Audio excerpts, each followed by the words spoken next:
iPhone rabelkalarini O'zbekistonda ishlab chiqaramiz. Xitoy mahsuloti emas, o'zimiz O'zbekistonda ishlab chiqariladi. Ya'ni Farg'ona viloyati Qo'shtepa tumanida ishlab chiqaramiz. Hozir sizlar bilan birgalikda shu rabelkamizni hasha yoki dollarda qanaqa ishlab chiqarishni ko'rib chiqamiz. iPhone rabelkalari bilan vaqtingizni bemalol tejasangiz bo'ladi. Ya'ni 1 daqiqaga qolmasdan shunaqa somon yoki beta presslarda bemalol maydalab tashlaydi.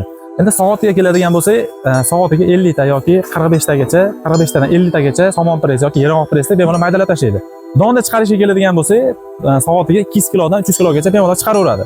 Biz 3 xil motordan ishlatamiz, ya'ni 3 kilovatli alyumin motor, 6,5 kilovatli alyumin motor va 6,5 kilovatli MSI motordan ishlatamiz. Korpusimiz bir xil bo'ladi, mana shunday ko'rinishda bo'ladi.